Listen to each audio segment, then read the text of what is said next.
Hello everyone, welcome to शिक्षा सिखा academy. आज हम लोग लुई दूमों को पढ़ेंगे, जिनका जन्म 1911 में हुआ था और जिनकी मृत्यु 1998 में हुई थी। ये एक फ्रांस के थिंकर थे और इन्होंने भारत में समाज में जो प्रतिष्ठा, सम्मान और शक्ति है, ये किस तरीके से जन्म से जुड़ी हुई है, इस पे अध्ययन किया, भारतीय समाज का अध्ययन किया। तो ये जो थिंकर हैं, ये एक तरीके से फ्रांसिस थिंकर भी थे, लेकिन इन्होंने भारतीय समाज की बहुत गहनता से अध्ययन किया था। तो आज की क्लास में हम लोग इन्हीं को पढ़ेंगे, क्योंकि यहाँ इनसे बहुत सारे क्वेश्चंस आते हैं, बहुत सारे इनके बुक जो इम्पोर्टेंट बुक है वहाँ से क्वेश्चन आते हैं, कुछ स्टेटमेंट हैं जो फेमस है, हमको वहाँ से भी क्वेश्चन देखने को मिलता है। तो लुई दूमों बहुत ही ज़्यादा फेमस है। किसी भी आपके टीचिंग एग्ज़ाम में, चाहे आपके सिलेबस में लुई दूमों हो या फिर नहीं है, लेकिन ये आपको आपके एग्ज़ाम में, पेपर में ज़रूर देखने को मिलेंगे। अगर आप PYQ सॉल्व कर रहे हो सोशियोलॉजी के किसी भी एग्ज़ाम के लिए, तो आप देखोगे कि एक दो क्वेश्चन लुई दूमों से आता ही है। तो स्टार्ट करते हैं आज की क्लास हम लोग। लुई दूमों को उनके भारत विद्या, इंडोलॉजिकल और संरचनात्मक स्ट्रक्चरलिस्ट दृष्टिकोण के लिए जाना जाता है। इन्होंने भारतीय समाज को केवल लोगों के समूह के रूप में नहीं, बल्कि धार्मिक ग्रंथों में निहित विचारों और मूल्यों की एक प्रणाली के रूप में देखा। अब जैसा कि हम लोग देख रहे हैं कि ये भारत विद्या, इंडोलॉजिकल अप्रोच को यूज़ करते हैं भारत के समाज को समझने के लिए, भारतीय समाज को समझने के लिए, लेकिन साथ ही साथ ये एक स्ट्रक्चरलिस्ट भी हैं। तो हम सबको पता होना चाहिए कि स्ट्रक्चरलिस्ट, जो प्योर स्ट्रक्चरलिस्ट थे, वो कौन थे? लेवी-स्ट्रॉस। तो जो लुई दूमों जो स्टूडेंट हैं वो हैं लेवी-स्ट्रॉस के। ये लेवी-स्ट्रॉस से बहुत ज़्यादा प्रभावित थे, साथ ही साथ मार्शल मॉस से। तो मार्शल मॉस और लेवी-स्ट्रॉस से लुई दूमों प्रभावित थे, इनके ये स्टूडेंट थे। क्यों? आपको यहाँ पे दिख रहा है स्ट्रक्चरलिस्ट, ये संरचनात्मक स्टडी को फॉलो करते थे, अप्रोच को फॉलो करते थे, और भारतीय समाज के अध्ययन के लिए ये इंडोलॉजिकल अप्रोच को फॉलो करते थे। जो हमारे इरावती कार्वे और घुरे, ये दोनों लोग भी इंडोलॉजिकल अप्रोच को फॉलो करते हैं भारतीय समाज को समझने के लिए। तो अगर आपसे एग्ज़ाम में आता है कि बोर्ड बेस्ड क्वेश्चन में कि कौन से थिंकर हैं जो भारतीय समाज को समझने के लिए इंडोलॉजिकल अप्रोच को से स्टडी करते हैं, तो आपको पता होना चाहिए घुरे हैं, इरावती कार्वे हैं और लुई दूमों हैं। लेकिन ओवरऑल इनका जो अप्रोच था वो था स्ट्रक्चरलिस्ट, और ये स्टूडेंट थे लेवी-स्ट्रॉस और मार्शल मॉस के। तो आई थिंक आपको यहाँ तक चीज़ें क्लियर हुई। जो इन्होंने दृष्टिकोण भारतीय समाज को केवल लोगों के समूह में नहीं देखा, बल्कि धार्मिक ग्रंथों में निहित। अब इंडोलॉजिकल अप्रोच है, तो हम सबको पता होता है कि इंडोलॉजिकल अप्रोच धार्मिक ग्रंथों में निहित विचारों के आधार पर, और उन जो धार्मिक ग्रंथ है उसकी स्टडी के आधार पे हम लोग भारतीय समाज को समझने की कोशिश करते हैं। अब जो इनकी जो हम लोग स्टडी देखते हैं, क्या क्या इन्होंने काम किया, कैसे इन्होंने भारतीय समाज में जो स्तरीकरण है, या जिसको स्तरीकरण या हायरार्की जिसको हम लोग बोलते हैं, किस तरीके से है, क्या जाति व्यवस्था कैसे यहाँ पे काम करता है, प्योरिटी पोल्यूशन का कॉन्सेप्ट कैसे है, फिर प्योर इनप्योर क्या होता है, और जो इन्होंने भारतीय समाज में ये सारी जो कॉन्सेप्ट हैं इनको समझने की कोशिश की, और इसी पे इनकी पूरी स्टडी थी भारतीय समाज में। ठीक है, तो स्टार्ट करते हैं। पहले तो आपको पता होना चाहिए कि कौन से अप्रोच फॉलो करते हैं, और इंडिया में किस अप्रोच से स्टडी करते हैं। फ्रांसिस, ये जो लुई दूमों हैं, ये फ्रांस के थे, प्लस इनके जो गुरु हैं वो लेवी-स्ट्रॉस और मार्शल मॉस हैं। तो इतनी चीज़ें आपको यहाँ से पता होनी चाहिए। ठीक है, अब हम लोगों का जो नेक्स्ट कॉन्सेप्ट है इनका, वो है शुद्ध और अशुद्ध, प्योर और इम्प्योर। अब प्योर और इम्प्योर, जिसको इन्होंने प्योरिटी एंड पोल्यूशन, इनका प्योरिटी और पोल्यूशन का कॉन्सेप्ट भी बोला जाता है। हिंदी में शुद्ध और अशुद्ध का इनका एक अवधारणा है। ठीक है, अब इस पे हम लोग को पढ़ना है कि क्या इन्होंने किसको बताया कि ये क्या होता है प्योर और क्या होता है इम्प्योर, क्या होता है प्योरिटी और क्या होता है पोल्यूशन।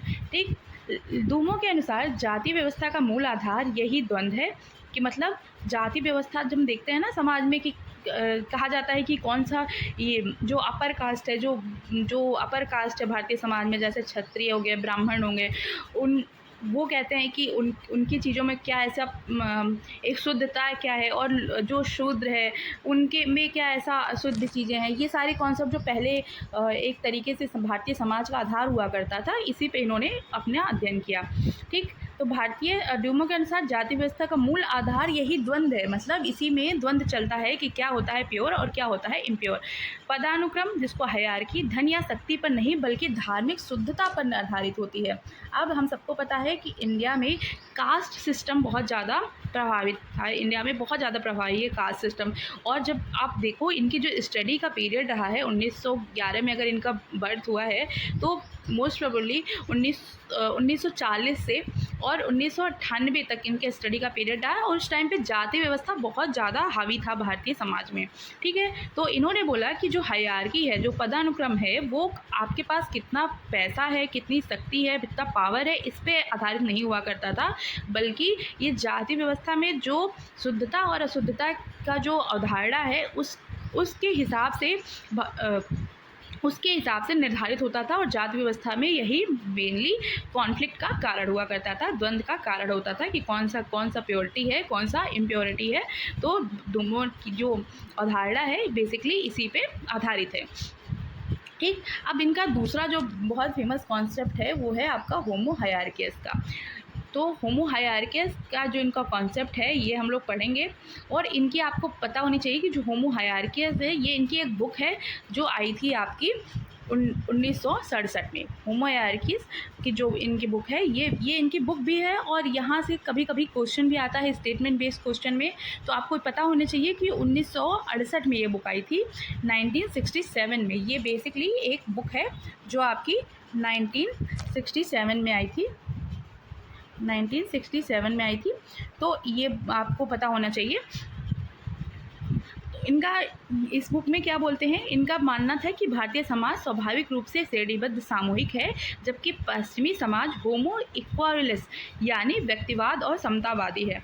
अब देखो यहाँ से अगर समझना चाहोगे तो यहाँ पे आपके एग्ज़ाम में क्वेश्चन बन सकता है कि भारतीय समाज को डूमो ने क्या बताया था और पश्चिमी समाज को डूमो ने किस समाज के रूप में वर्णित किया। तो भारतीय समाज को इन्होंने जातीय समाज बताया, समूहवाद बताया, मतलब यहाँ पे जाति व्यवस्था बहुत ज़्यादा हावी है, यहाँ पे समूहवाद बहुत ज़्यादा हावी है।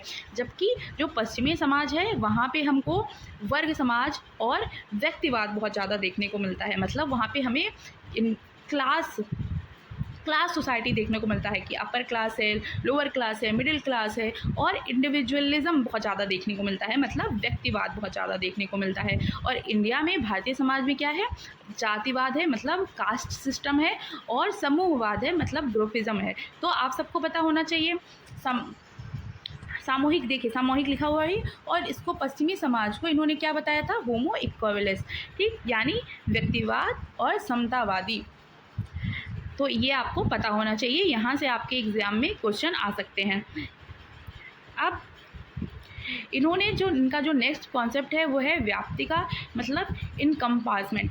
अब क्या होता है व्याप्ति? धार्मिक पदानुक्रम राजनीतिक और आर्थिक शक्ति को अपने भीतर समाहित कर लेता है। यहाँ ब्राह्मण परिस्थिति, स्टेटस और राजा पावर से श्रेष्ठ माना जाता है। अब धार्मिक पदानुक्रम राजनीतिक और शक्ति आदि को अपने भीतर समाहित कर लेता है। मतलब अगर आप धार्मिक रूप से जो यहाँ पे स्तरीकरण है, जो यहाँ पे हायरार्की है, उसमें अगर हम लोग देखते हैं तो ब्राह्मण के पास स्टेटस है, वो उसके पास स्टेटस है, लेकिन राजा के पास पावर है। लेकिन जो पावर है वो स्टेटस से ऊपर भारतीय समाज में नहीं देखने को मिलता। मतलब ब्राह्मण उच्च माना जाता है राजा से भी, जबकि राजा के पास पावर है। लेकिन अगर वेस्टर्न सोसाइटी को देखा जाए तो जिसके पास पावर होता है वो क्या है, वो हायरार्की में सबसे ऊपर होता है। लेकिन इंडिया में स्टेटस जो होता है वो हायरार्की में सबसे ऊपर होता है। ठीक, अब परिस्थिति और शक्ति का पृथक्करण। ठीक, ये हमारा नेक्स्ट कॉन्सेप्ट है, परिस्थिति और शक्ति का पृथक्करण। अब क्या है, भारत की एक अनूठी विशेषता, यहाँ पुजारी ब्राह्मण के पास सर्वोच्च परिस्थिति है, जबकि राजा के पास शक्ति, लेकिन धार्मिक रूप से पुजारी के अधीन रहता है। देखो भारतीय समाज में हम लोग हमेशा बोलते हैं कि जो पुजारी है वो बहुत सर्वोच्च, उसके पास स्टेटस होता है। जो राजा भी होता है अगर वो मंदिर जाता है तो पुजारी के पैर जरूर छूता है। तो ये एक विशेषता है कि भारतीय समाज में सर्वोच्च परिस्थिति है ब्राह्मण के पास, और यहीं पे जो राजा है जिसके पास शक्ति है, पावर है, पैसा है, लेकिन वो पुजारी के अधीन रहता है। यहीं पे आप वेस्टर्न सोसाइटी से अगर कंपेयर करोगे तो वहाँ पे जिसके पास पैसा है, मतलब जिसका क्लास हाई है और जिसके पास स्टेटस है, वो जो पश्चिमी समाज है उसमें वो अपर स्टेटा में रहता है, मतलब हायर हायरार्की में रहता है। अब इनका जो एक बहुत ही फेमस कॉन्सेप्ट है वो है इनकम्पासिंग एंड इनकम्पास। ये आपको बहुत सारे एग्जाम्स में ऐसे डायरेक्टली इंग्लिश में देखने को मिलेगा, तो मैं आपसे बोलूँगी कि आप इसको इंग्लिश में ही याद रखो। हिंदी में होता है व्यापक और समाहित। अब एक ये इनका कॉन्सेप्ट है जिसमें इन्होंने ये बात बताई है कि जो भारतीय समाज है इसमें जो ऊपर की जातियाँ होती हैं वो नीचे की जातियों को सुरक्षा प्रदान करती हैं, और जो नीचे की जातियाँ होती हैं वो ऊपर की जातियों को सेवा प्रदान करती हैं। समझ में आया? मतलब जो लोअर कास्ट है वो अपर कास्ट को क्या देती है? सर्विस देती है, ठीक है। और जो अपर कास्ट होता है वो लोअर कास्ट को क्या देता है? प्रोटेक्शन देता है।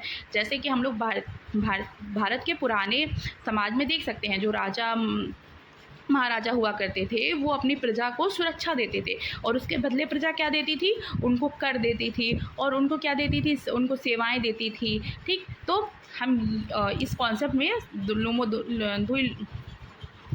लुई दूमो यही बात बताते हैं कि भारतीय समाज में जो लोअर कास्ट है वो सेवाएं देता है, जो निम्न जातियां हैं वो उच्च जातियों को सेवाएं देती हैं, और जबकि जो उच्च जातियां हैं वो जो निम्न जातियाँ उनको सुरक्षा देती है। तो जैसे हम एग्जांपल से समझ सकते हैं, जैसे एक प्याज होता है, तो प्याज क्या करता है? जो नीचे की उसके लेयर्स हैं वो आउटर लेयर को क्या देती है? एक बेस देती है, ठीक, सर्विस देती है। बेस उनका एक सर्विस की तरह काम करता है, और आउटर लेयर क्या होती है? वो जो इनर लेयर्स होती है उनको एक प्रोटेक्शन प्रोवाइड करती है, ठीक है। तो उसी तरीके से भारतीय समाज को हम लोग समझ सकते हैं।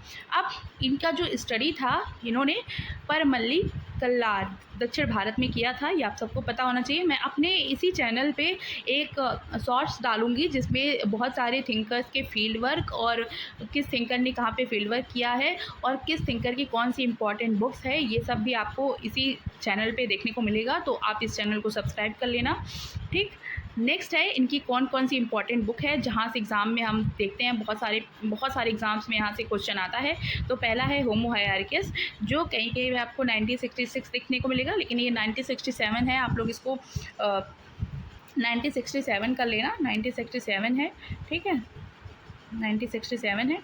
और बुक का ये इनकी सबसे फेमस है, और इन्होंने इसी बुक में कास्ट सिस्टम और जो उसके इम्प्लीकेशंस है वो सारे इसी बुक में बताया था कि कास्ट सिस्टम कैसे है भारतीय समाज में, क्या है, और कैसे इन्होंने जो पश्चिमी समाज है उससे इसकी तुलना करके समझाया था।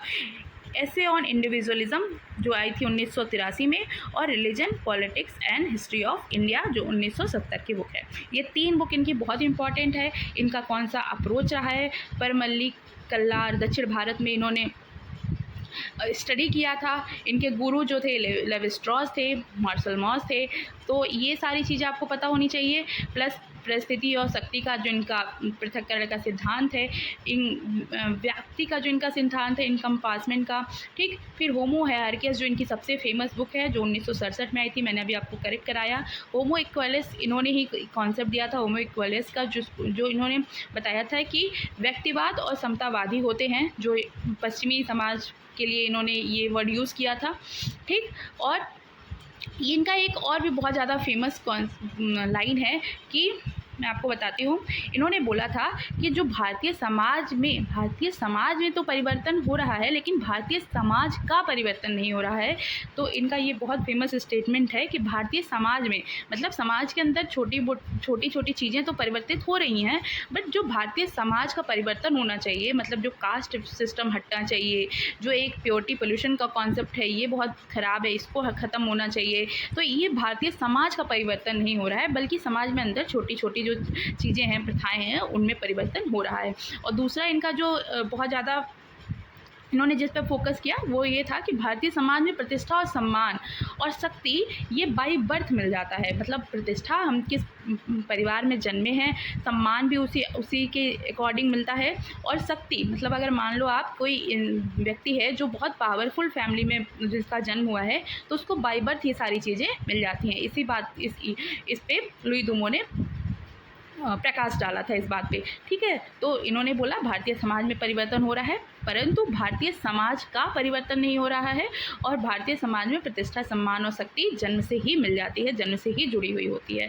तो आप, आई होप आपको चीज़ें समझ में आई होंगी, कौन सा अप्रोच ये फॉलो करते हैं इंडिया को मतलब इंडिया के समाज के अध्ययन के लिए और वेस्टर्न सोसाइटी के अध्ययन के लिए इन्होंने कौन सा अप्रोच यूज़ किया था, प्लस इनके जो गुरु थे वो कौन थे, और ये कहाँ के थिंकर थे। तो फ्रांस के थिंकर कहाँ से बिलोंग करते हैं, फ्रांस से बिलोंग करते हैं। ये सारी छोटी छोटी जो चीज़ें हैं जो एग्ज़ाम्स में हम लोग इग्नोर करके जाते हैं, लेकिन अगर क्वेश्चन आता है तो हम लोग मतलब पढ़ते हुए भी हमें नहीं पता होता है कि ये कहाँ से बिलोंग करते थे, क्योंकि बहुत सारे एग्ज़ाम्स में अब ऐसे क्वेश्चन आते हैं कि निम्नलिखित में से कौन से थिंकर फ्रांसिस हैं, जर्मन हैं। तो आपको ये छोटी छोटी चीज़ें भी पता होनी चाहिए, और कौन सा अप्रोच ये यूज़ करते हैं ये भी आपको पता होना चाहिए, ठीक है। तो आज की क्लास के लिए बस इतना ही। आई होप आपको चीज़ें समझ में आई होंगी, क्योंकि ये एकदम शॉर्ट नोट्स टाइप के आपकी ये वीडियोस हैं। आप इनको लाइन टू लाइन इम्पॉर्टेंट है, जो जितनी भी चीज़ें मैंने आपको बोली है वो भी आप अपने नोट्स पे ऐड कर लीजिए।